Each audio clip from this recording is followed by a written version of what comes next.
राधे राधे। आज हम बात करेंगे पंचक। पंचक बहुत ही महत्वपूर्ण दिन है जो कि अशुभ माना जाता है। इस अवधि को इस अवधि में चंद्रमा के गोचर के आधार पर तय होता है कि जब वह कुंभ और मीन राशि से गुजरता है। 5 दिनों का होता है ये। घनिष्ठा, शतभिक्षा, पूर्वा भाद्रपद, उत्तरा भाद्रपद और रेवती। पंचक से जुड़ी कुछ बातें होती हैं जिसमें कि हमको क्या करना और क्या नहीं करना चाहिए, और पंचक किस दिन शुरू हो रहा है इसके आधार पे इसका प्रभाव तय किया जाता है। सभी पंचक नुकसानदायक नहीं होते हैं। बुधवार या गुरुवार से शुरू होने वाले पंचक शुभ कार्यों के लिए भी माने जाते हैं, और इनके अलावा जो पंचक पढ़ते हैं उसमें हमें कोई भी शुभ कार्य नहीं करना होता है, वर्जित होता है। तो चलिए अब हम पंचक के बारे में ही बात करेंगे कि पंचक क्या होता है। हिंदू ज्योतिष और पंचांग के अनुसार 5 दिनों की एक ऐसी अवधि होती है जिसे आम तौर पे अशुभ और वर्जित माना जाता है। ये तब होता है जब चंद्रमा कुंभ और मीन राशि से गुजरता है और अंतिम 5 नक्षत्रों घनिष्ठा, शतभिक्षा, पूर्वा भाद्रपद, उत्तरा भाद्रपद और रेवती में भ्रमण करता है। इन 5 दिनों में कुछ खास मांगलिक और निर्माण कार्य नहीं किए जाते हैं जो वर्जित होते हैं, अशुभ माने जाते हैं। और पंचक कितने प्रकार के होते हैं, सप्ताह के किस दिन से पंचक शुरू हो रहा है उसके आधार पर इसके प्रभाव अलग अलग होते हैं। रविवार को रोग पंचक होता है, शारीरिक और मानसिक कष्ट देता है। सोमवार को राज पंचक होता है, शुभ माना जाता है। इसमें रुके हुए कार्य पूरे होते हैं और लाभ प्राप्त होता है।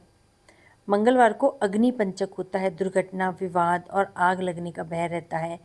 बुधवार और गुरुवार को सामान्य दिनों की तरह माने जाते हैं और इनमें नए और शुभ कार्य किए जा सकते हैं। शुक्रवार चोर पंचक होता है, इस दौरान धन हानि या फिर चोरी होने का खतरा होता है, इसलिए नया निवेश या लेन देन नहीं करना चाहिए। शनिवार वाले दिन मृत्यु पंचक होता है, ये पंचकों में सबसे अशुभ और कष्टदायी माना जाता है। आप किसी भी शुभ कार्य को करने से पहले पंचक के बारे में पता जरूर लगा लीजिएगा, ये अति आवश्यक होता है।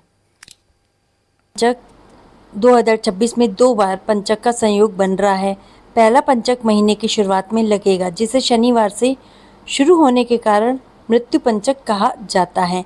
वहीं दूसरा पंचक महीने के अंत में शुरू होगा जिसे शुक्रवार से शुरू होने के कारण इसे चोर पंचक कहा जा रहा है। मृत्यु पंचक शुरुआत होगी 4 जुलाई 2026 शनिवार की रात को 12:48 से और इसकी समाप्ति होगी 8 जुलाई 2026 बुधवार को दोपहर 4 बजे। शनिवार से शुरू होने के कारण इस पंचक को ज्योतिष शास्त्र में अत्यधिक अशुभ माना जा रहा है। इस दौरान किसी भी तरह के जोखिम भरे काम, विवाद या दुर्घटना संभावित कार्यों से बचना चाहिए। दूसरा पंचक पड़ रहा है चोर पंचक। शुरुआत इसकी पड़ रही है 31 जुलाई 2026 शुक्रवार सुबह 6:38 से। समाप्ति होगी इसकी 4 अगस्त को 2026 मंगलवार की रात को 9:54 पे। शुक्रवार होने के कारण पंचक को चोर पंचक कहा जाएगा। मान्यता के अनुसार इस दौरान यात्रा करने की मनाही होती है। धन का लेन देन या फिर कोई भी व्यापारिक सौदे नहीं करना चाहिए, इससे नुकसान और चोरी होने का खतरा रहता है। हिंदू मान्यताओं के अनुसार हमें इस दौरान क्या नहीं करना चाहिए। पंचक के इन 5 दिनों में कुछ कार्य जो हमें पूरी तरह से वर्जित होते हैं। लकड़ी इकट्ठा करना, घर में लकड़ी, घास या ईंधन के लिए ईंधन हम वस्तुएं इकट्ठी नहीं करनी है। चारपाई और पलंग नहीं बनवाना है। इस अवधि में नया पलंग या चारपाई बनवाना शुभ माना जाता है। घर की छत नहीं डलवानी है। पंचक के दौरान मकान पे लेंटर या फिर छत बनवाने का जो कार्य होता नहीं किया जाता है। दक्षिण दिशा की जो यात्रा है वो नहीं करनी चाहिए। पंचक के दौरान इसे हमें बचना चाहिए क्योंकि इसे यम की दिशा माना जाता है। अंतिम संस्कार, यदि पंचक के दौरान किसी की मृत्यु हो जाती है तो उनके अंतिम संस्कार के समय आटे या फिर कुशा के 5 पुतले बना के साथ में जलाने का विधान है ताकि पंचक दोष दूर हो सके।